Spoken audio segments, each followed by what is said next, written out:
El don del águila, autor Carlos Castaneda. Carlos César Salvador Arana Castaneda. Tercera parte. El don del águila. Capítulo 9, es decir, capítulo número 9, que se titula La regla del Nahual.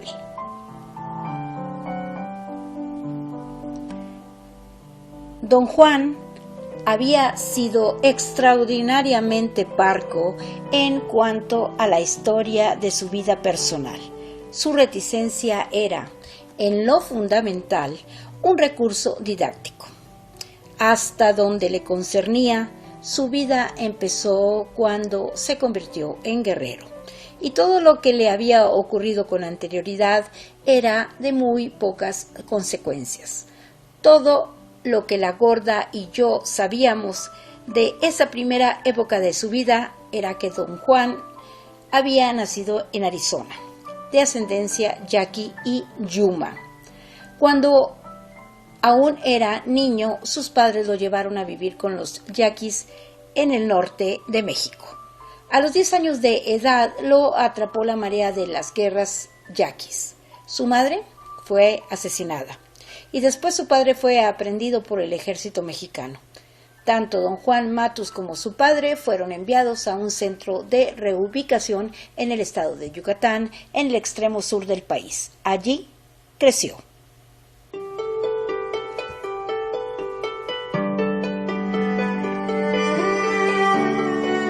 Lo que le haya sucedido durante ese periodo nunca se nos fue revelado. Don Juan creía que no había necesidad de hablarnos de eso. Yo creía lo contrario. La importancia que di a esa parte de su vida tenía que ver con mi convicción de que los rasgos distintivos y el énfasis de su mando emergieron de ese inventario personal de existencia. Pero ese inventario, por muy importante que haya sido, no fue lo que le dio el inmenso significado que él tenía para nosotros o para sus demás compañeros. Su preeminencia total se basaba en el acto fortuito de haberse ligado con la regla. El hallarse ligado con la regla puede describirse como vivir un mito. Don Juan vivía un mito que lo atrapó y que lo hizo ser el Nahual.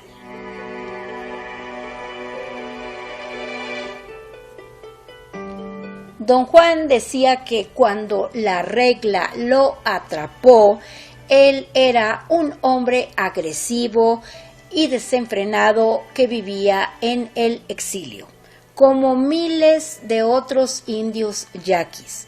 Don Juan trabajaba en las plantaciones tabacaleras del sur de México. Un día, después del trabajo, le dispararon un tiro en el pecho en un encuentro casi fatal con un compañero de trabajo sobre cuestiones de dinero. Cuando volvió en sí, un viejo indio estaba inclinado sobre él y hurgaba con los dedos una pequeña herida que don Juan tenía en el pecho. La bala no había penetrado en la cavidad pectoral, sino que se hallaba alojada en un músculo junto a una costilla. Don Juan se desmayó 2 o 3 veces a causa de la conmoción y de la pérdida de sangre, y según él mismo lo refirió, del temor a morir. El viejo indio extrajo la bala y, como don Juan no tenía dónde quedarse, se lo llevó a su propia casa y lo cuidó durante más de un mes.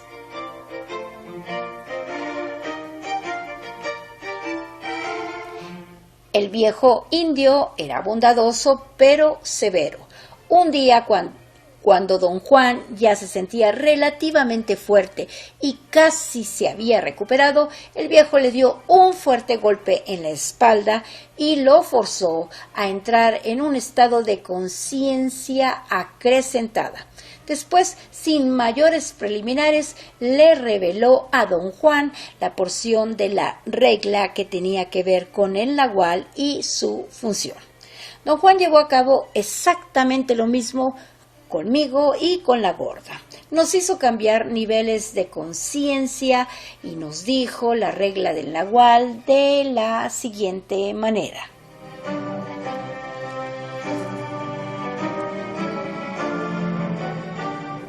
Al poder que gobierna el destino de todos los seres vivientes se le llama el águila, no porque sea un águila o porque tenga algo que ver con las águilas, sino porque a los videntes se les aparece como una inconmensurable y negrísima águila de altura infinita, empinada como se empinan las águilas. A medida que el vidente contempla esa negrura, 4 estallidos de luz le revelan lo que es el águila. El primer estallido, que es como un rayo, guía al vidente a distinguir los contornos del cuerpo del águila. Hay trozos de blancura que parecen ser las plumas y los talones de un águila. Un segundo estallido de luz revela una vibrante negrura, creadora de viento, que aletea como las alas de un águila. Con el tercer estallido de luz, el vidente advierte un ojo taladrante, inhumano, y el cuarto y último estallido le deja ver lo que el águila hace.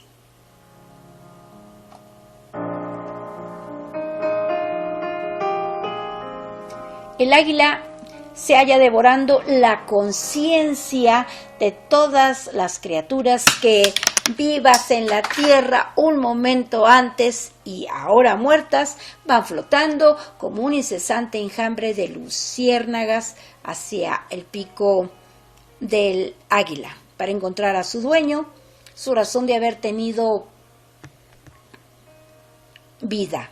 El águila desenreda esas minúsculas llamas, las tiende como un curtidor extiende una piel y después las consume, pues la conciencia es el sustento del águila. El águila, ese poder que gobierna los destinos de los seres vivientes, refleja igualmente y al instante a todos esos seres. Por lo tanto, no tiene sentido que el hombre le rece al águila, que le pida favores o que tenga esperanzas de gracia. La parte humana del águila es demasiado insignificante como para conmover a la totalidad. Solo a través de las acciones del águila el vidente puede decir qué es lo que ella quiere. El águila, aunque no se conmueve ante las circunstancias de ningún ser viviente, ha concedido un regalo a cada uno de estos seres. A su propio modo y por su propio derecho, cualquiera de ellos, si así lo desea, tiene el poder de conservar la llama de la conciencia, el poder de desobedecer el comparendo para morir y ser consumido.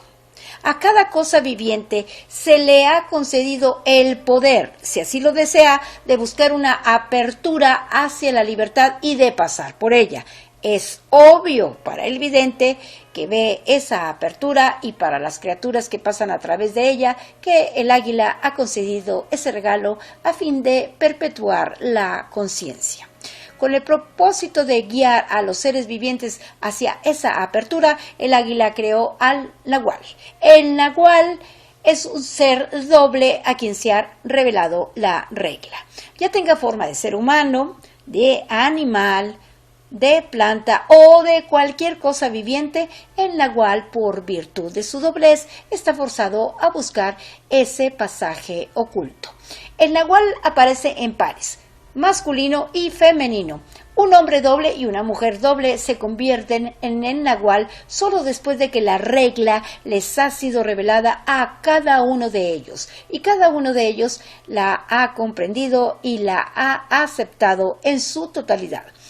Al ojo del vidente, un hombre Nahual o una mujer Nahual aparece como un huevo luminoso, con 4 compartimientos, a diferencia del ser humano ordinario que solo tiene 2 lados, uno derecho y otro izquierdo.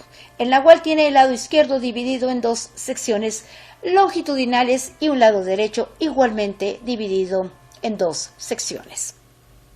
El águila creó el primer hombre Nahual y la primera mujer Nahual como videntes y de inmediato los puso en el mundo para que vieran. Les proporcionó 4 guerreras acechadoras, 3 guerreros y un propio, a quienes ellos tendrían que mantener, engrandecer y conducir a la libertad. Las guerreras son llamadas las 4 direcciones, las 4 esquinas de un cuadrado, los 4 humores, los 4 vientos, las 4 distintas personalidades femeninas que existen en la raza humana.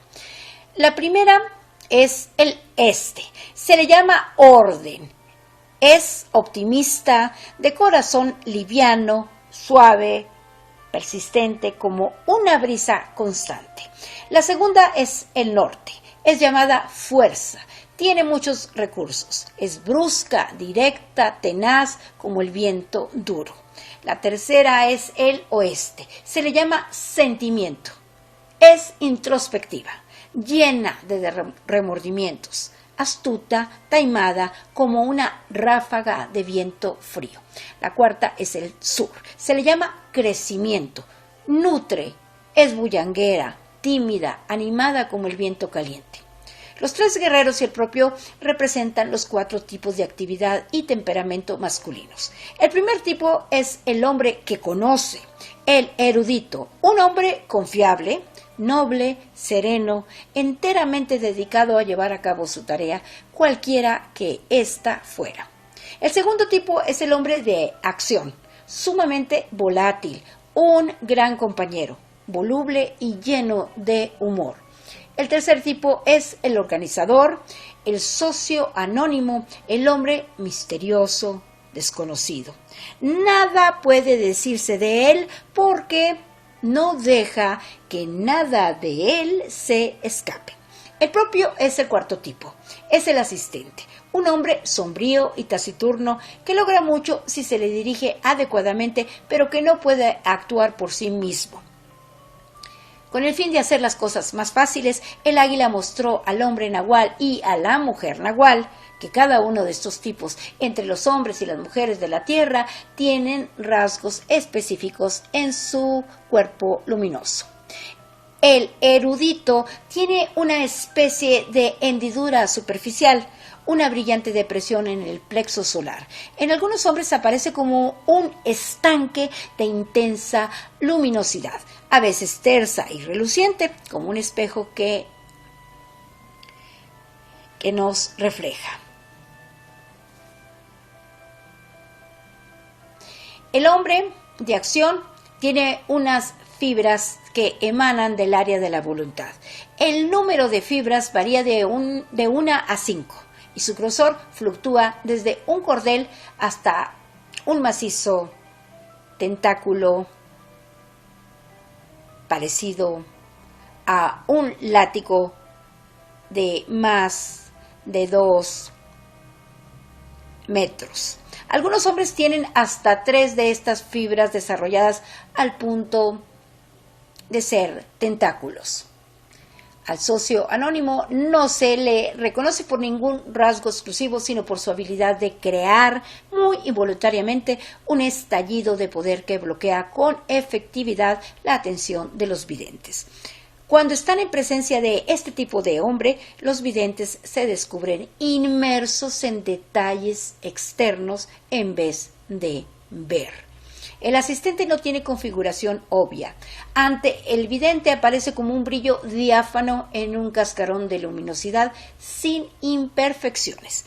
En el dominio femenino se reconoce al este por las casi imperceptibles manchas de su luminosidad, que son como pequeñas zonas de descoloración.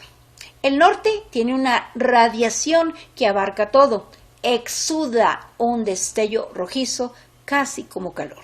El oeste tiene una tenue membrana que la envuelve, que la hace verse más oscura que las otras. El sur tiene un destello intermitente. Brilla durante un momento y después se opaca, para brillar de nuevo. El hombre nahual y la mujer nahual tienen dos movimientos distintos en sus cuerpos luminosos. Sus lados derechos ondean mientras los izquierdos giran. En términos de personalidad, el hombre nahual es un proveedor estable, incambiable. La mujer nahual es un ser en guerra, pero aún así es un ser calmado, por siempre consciente, pero sin ningún esfuerzo. Cada uno de ellos refleja los 4 tipos de su sexo en 4 maneras de comportamiento. La primera orden que el águila dio al hombre nahual y a la mujer nahual fue que encontraran por sus propios medios otro grupo de 4 guerreras, las 4 direcciones, que siendo ensoñadoras fuesen las réplicas exactas de las acechadoras. Las ensoñadoras aparecen ante el vidente como si tuviesen en sus partes medias un delantal de fibras que asemejan cabellos. Las acechadoras tienen un rasgo semejante que parece delantal, pero en vez de fibras, el delantal consiste en incontables pequeñas y redondas protuberancias. Las 8 guerreras están divididas en 2 bandas que son llamadas planetas derecho e izquierdo. El planeta derecho está compuesto de 4 acechadoras, el izquierdo de 4 ensoñadoras. Las guerreras de cada planeta fueron adiestradas por el águila en la regla de sus tareas específicas. Las acechadoras aprendieron a acechar, las soñadoras a soñar. Las 2 guerreras de cada dirección viven juntas, son tan semejantes que se reflejan la una a la otra y solo a través de la impecabilidad pueden encontrar solaz y estímulo en su reflejo comunal.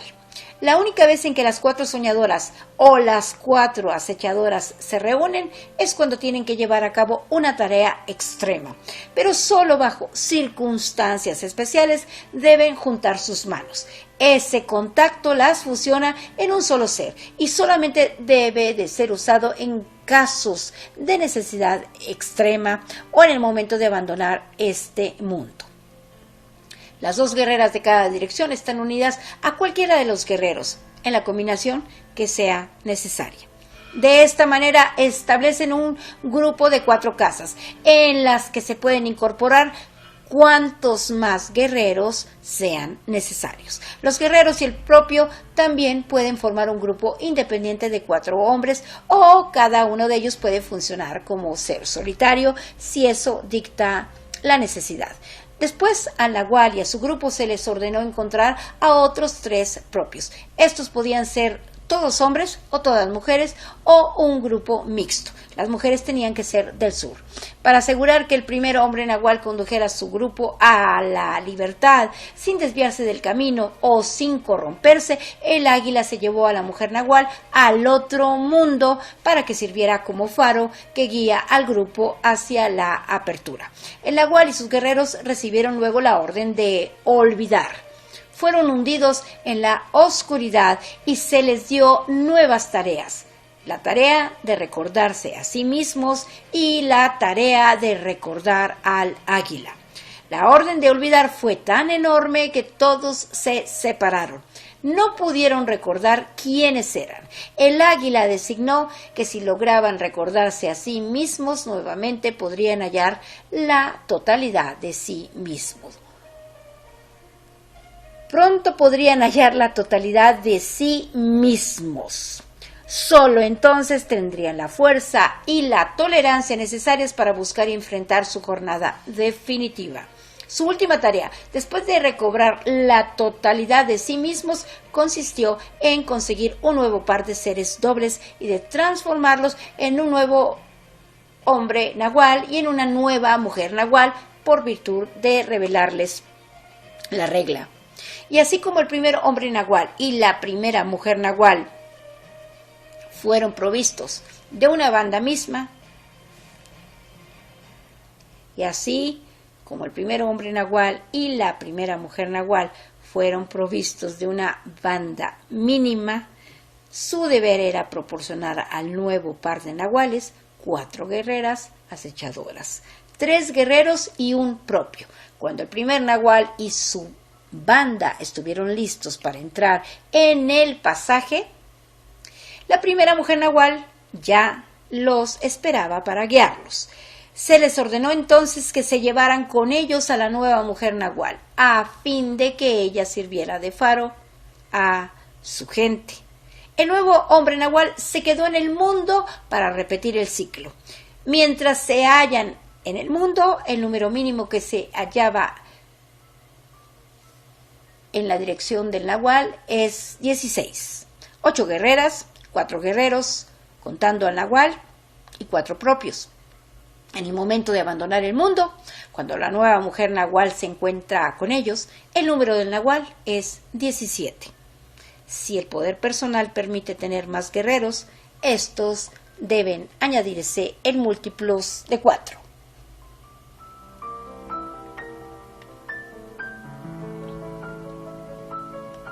Yo había presentado a don Juan la cuestión de cómo fue que se hizo conocer la regla del hombre. Me explicó que la regla no tenía fin y que cubría cada faceta de la conducta de un guerrero. La interpretación y acumulación de la regla es obra de videntes cuya tarea a través de los milenios ha sido ver al águila, observar su flujo incesante. Por medio de sus observaciones, los videntes han concluido que si el cascarón luminoso que comprende la humanidad de uno ha sido roto, uno puede encontrar en el águila el tenue reflejo del hombre. Los irrevocables dictados del águila pueden ser capturados por los videntes, interpretados adecuadamente por ellos y acumulados en forma de un cuerpo de gobierno.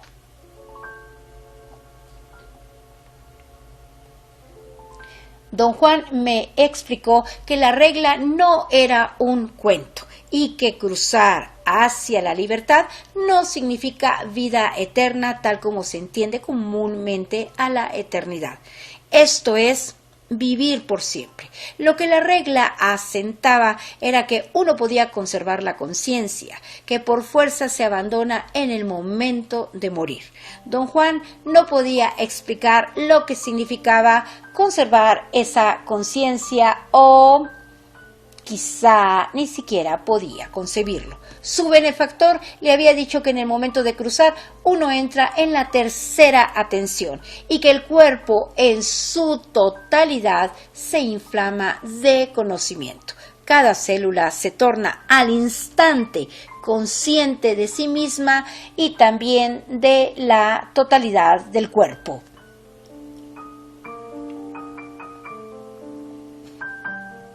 Su benefactor también le había dicho que este tipo de conciencia no tiene sentido para nuestras mentes compartamentalizadas. Por consiguiente, el meollo de la lucha del guerrero no consistía tanto en enredarse. Por consiguiente, el meollo de la lucha del guerrero no consistía tanto en enterarse de que el cruce del que se habla en la regla significaba cruzar a la tercera atención, sino más bien en concebir que tal conciencia existe. Don Juan decía que al principio la regla era para él algo estrictamente en el dominio de las palabras. No podía imaginar cómo podía deslizarse al dominio del mundo real y sus manifestaciones, bajo la efectiva guía de su benefactor. Sin embargo, y después de mucho trabajo, finalmente logró comprender la verdadera naturaleza de la regla y la aceptó totalmente como un conjunto de directivas pragmáticas y no como un mito. A partir de ese momento no tuvo problemas al tratar con la realidad de la tercera atención. El único obstáculo en su camino surgió a raíz de su creencia de que la regla era un mapa. Estaba tan convencido de ello que creyó que tenía que buscar una apertura en el mundo, un pasaje. De alguna manera se había quedado innecesariamente atascado en el primer nivel del desarrollo de un guerrero.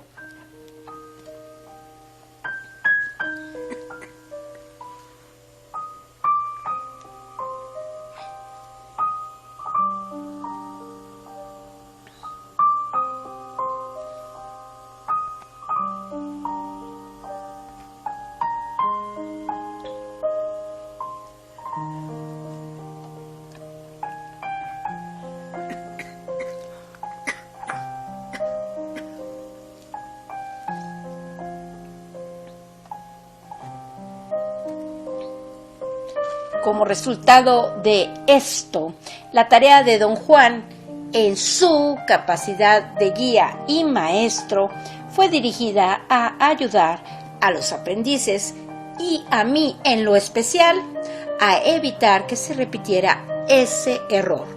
Lo que logró hacer con nosotros fue conducirnos a través de las 3 etapas del desarrollo del guerrero, sin enfatizar ninguna de ellas más de la cuenta.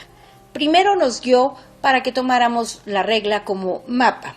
Después nos guió a la comprensión de que uno puede obtener una conciencia suprema, porque tal cosa existe. Y por último, nos guió a un pasaje concreto para pasar a ese otro mundo oculto de la conciencia.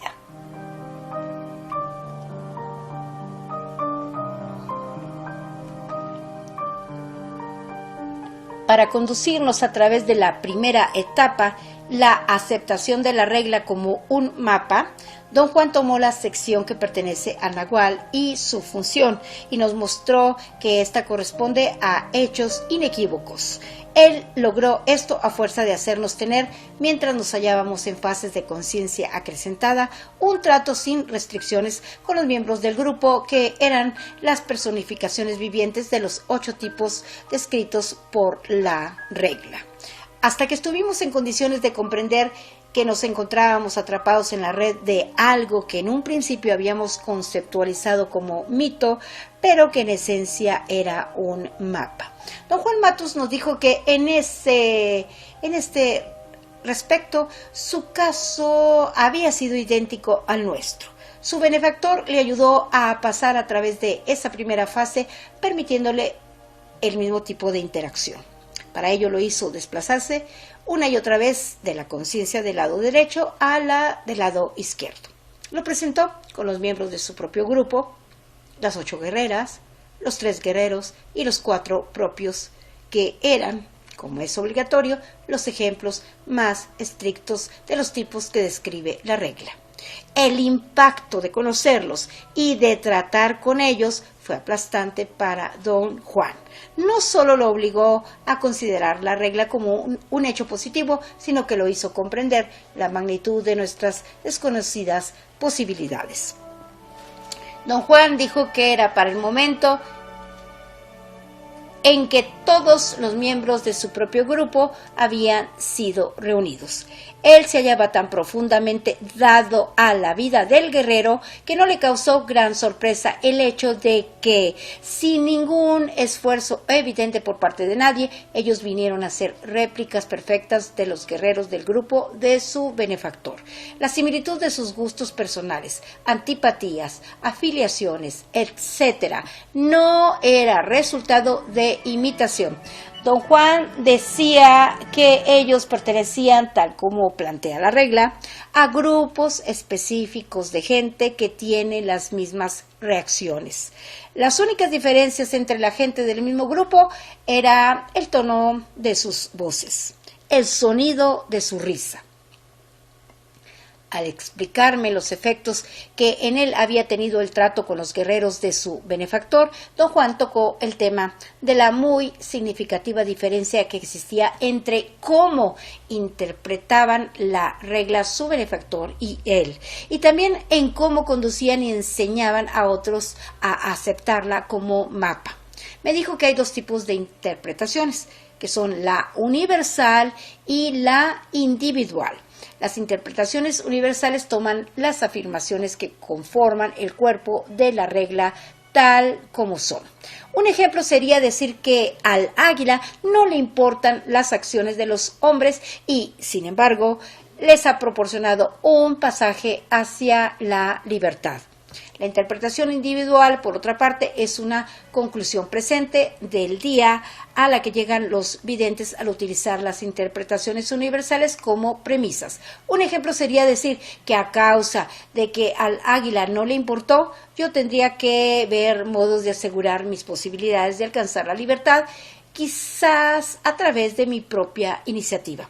Según don Juan, él y su benefactor eran muy distintos en sus métodos para guiar a sus pupilos. Don Juan decía que su benefactor era demasiado severo, guiaba con mano de hierro y, siguiendo su convicción de que con el águila no existen las limosnas, nunca hizo nada por nadie de una manera directa.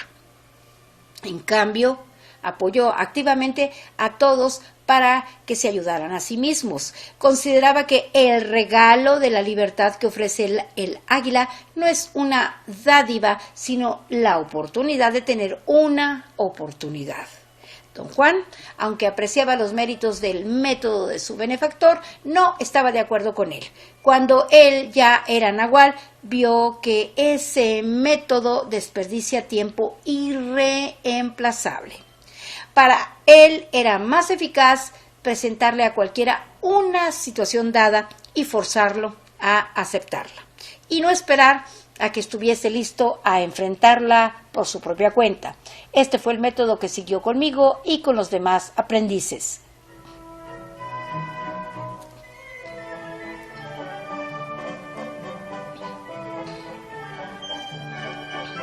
La ocasión en que esa diferencia fue más agobiante para don Juan fue durante el tiempo que trató con los guerreros de su benefactor.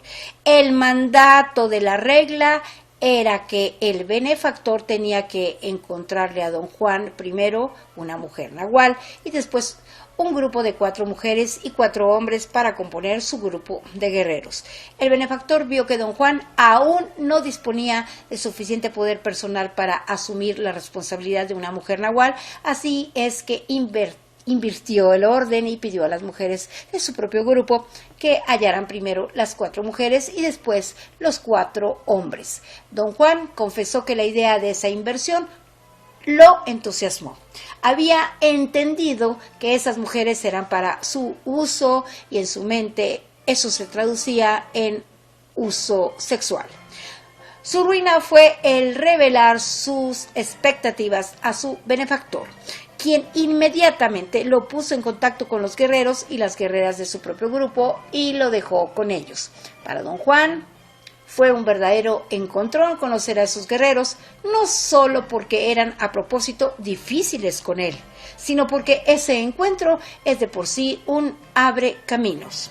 Don Juan decía que es un abre caminos porque los actos en el lado izquierdo no pueden tener lugar a no ser que todos los participantes compartan el mismo estado. Por esa razón, no nos dejaba entrar en la conciencia del lado izquierdo, sino para llevar a cabo nuestra actividad con sus guerreros. En su caso, sin embargo, su benefactor lo empujó a ella y no lo dejó salir de allí.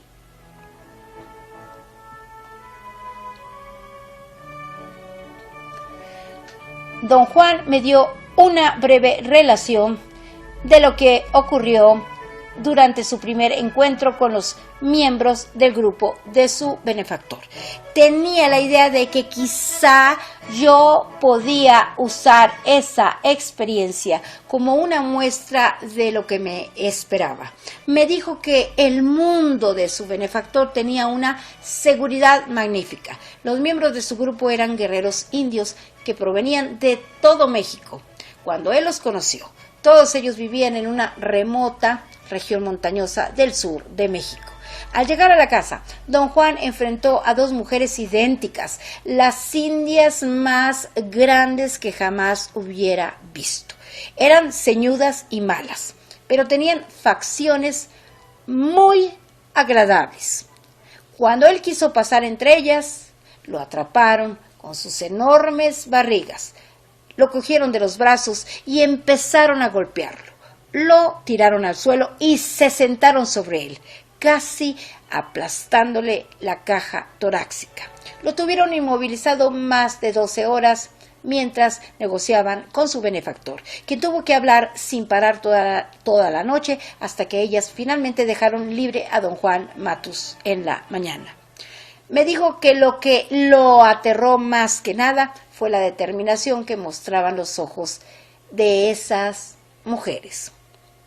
Pensó que estaba perdido, porque ellas iban a quedarse sentadas encima de él hasta que muriera, como lo habían advertido.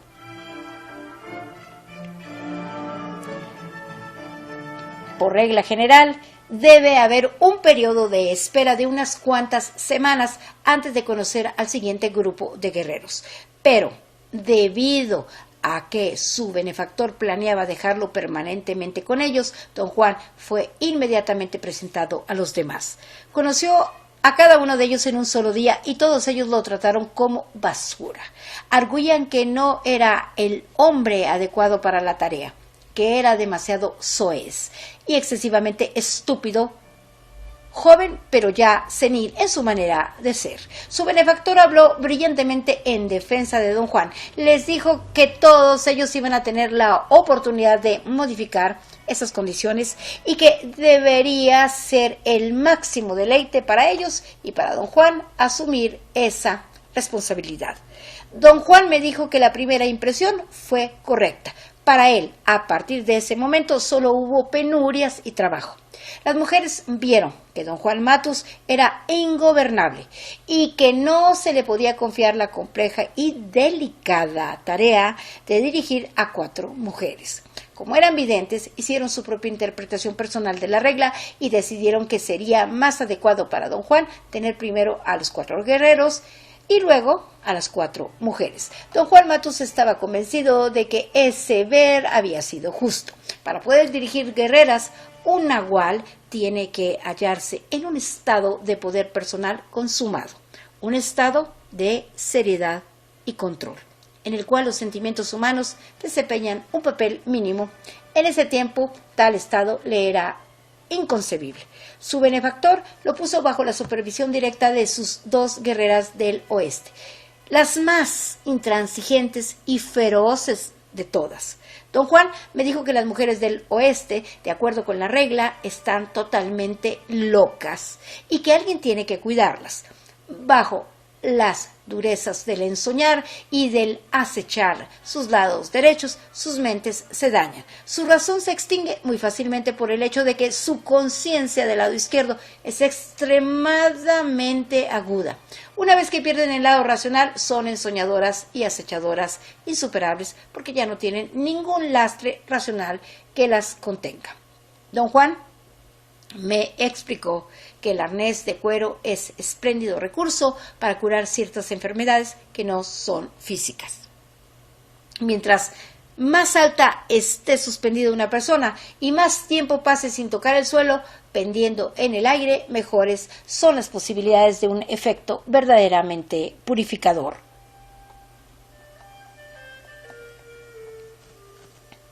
A medida que las 2 guerreras del oeste lo limpiaban, las otras mujeres estaban atareadas en encontrar los hombres y las mujeres que iban a formar su grupo.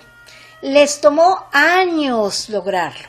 Don Juan, en tanto, tuvo que tratar por su propia cuenta a todos los guerreros de su benefactor. La presencia y el contacto con ellos fue tan avasallador que don Juan creyó que nunca se vería libre de su influencia. El resultado fue una adherencia total y literal al cuerpo de la regla. Don Juan decía que desperdició tiempo irreemplazable reflexionando sobre la existencia de su pasaje real hacia el otro mundo. Consideraba que esa preocupación era una trampa que debía evitarse a toda costa. Para protegerme de ella, no me dejó llevar a cabo el trato obligatorio con los miembros de su cuerpo, a menos que estuviera protegido por la presencia de la gorda o de cualquier otro de los aprendices. En mi caso, conocer a los guerreros de don Juan fue el resultado final de un largo proceso. Nunca se hizo mención de ellos en las conversaciones habituales con don Juan. Yo sabía de su existencia solamente a través de inferencias. Él me iba revelando porciones de la regla que me daban a entender eso. Más tarde, don Juan admitió que esas personas existían y que a la larga yo las conocería. Me preparó para esos encuentros dándome instrucciones y consejos generales.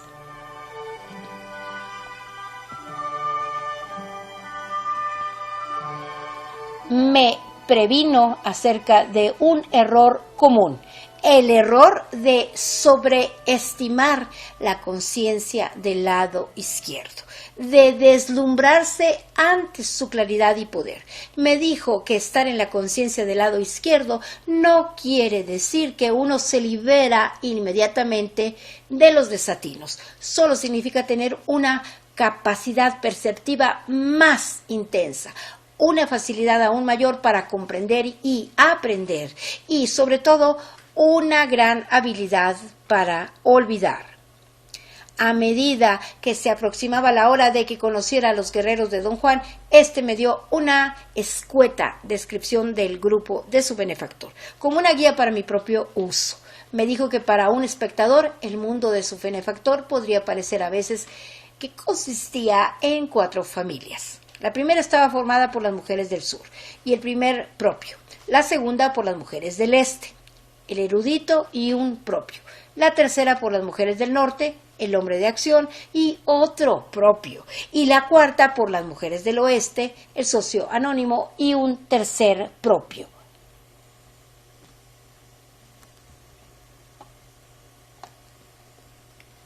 Otras veces ese mundo podía parecer compuesto de grupos. Había un grupo de 4 hombres de mayor edad, completamente distintos, que eran el benefactor de Don Juan y sus 3 guerreros. Luego estaba un grupo de 4 hombres tremendamente parecidos entre sí, los propios. Un tercer grupo compuesto de 2 pares de gemelas, aparentemente idénticas, que vivían juntas y que eran las mujeres del sur y las del este. Y un cuarto grupo formado por otros 2 pares de supuestas hermanas, las mujeres del norte y del oeste. Ninguna de estas mujeres tenía lazos de parentesco entre sí. Simplemente parecían iguales, al punto, en ciertos casos, de ser idénticas. Don Juan creía que esto era producto del enorme poder personal que tenía su benefactor.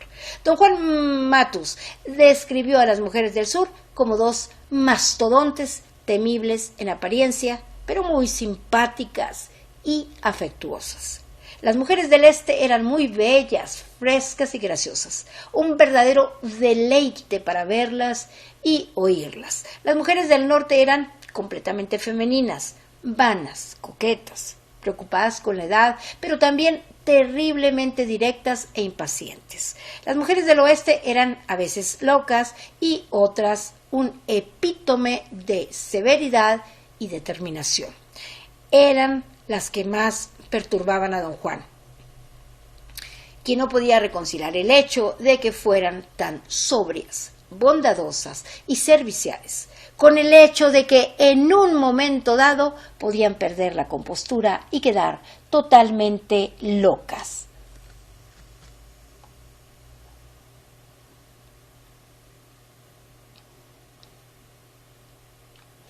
Los hombres, por otra parte, de ninguna manera eran memorables para Don Juan.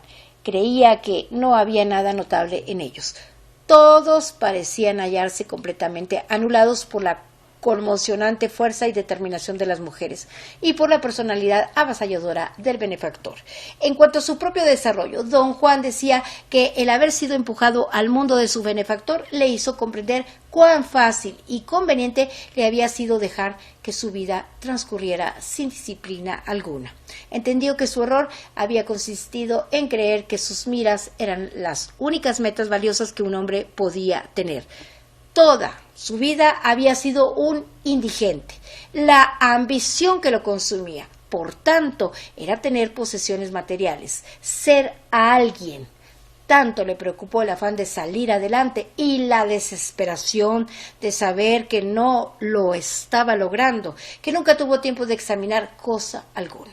De buena gana se aunó a su benefactor porque creyó que se le estaba presentando una oportunidad de engrandecerse. Pensó que, por lo menos, podría aprender a ser brujo. La realidad de su encuentro con el mundo de su benefactor fue tan diferente que él la concebía como algo análogo al efecto de la conquista española en la cultura indígena. Algo que destruyó todo, pero que también llevó a una revalidación total.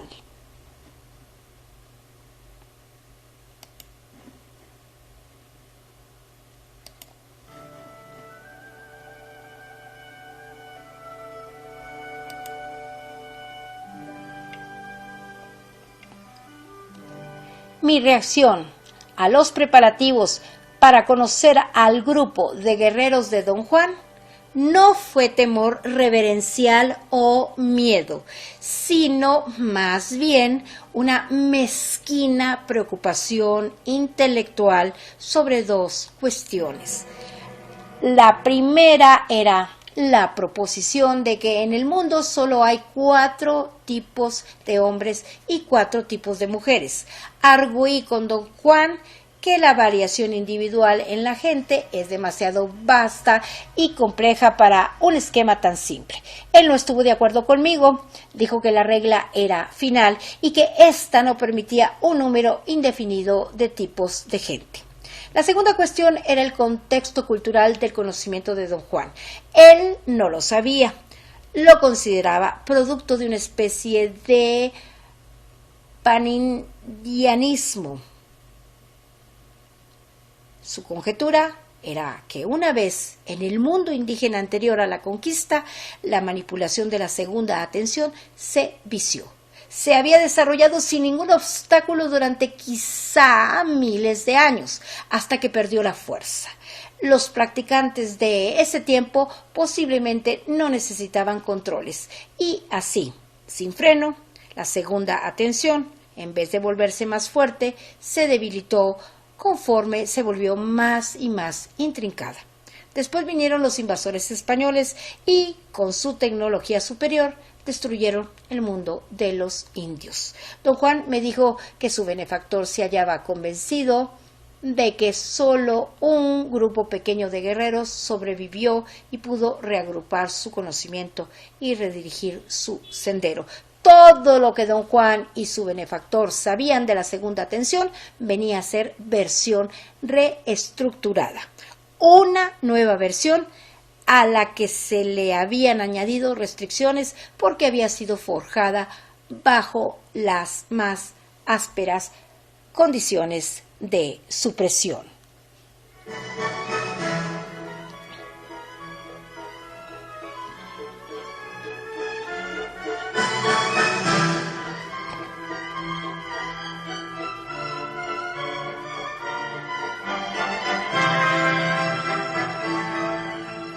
Aquí termina el capítulo 9, que forma parte,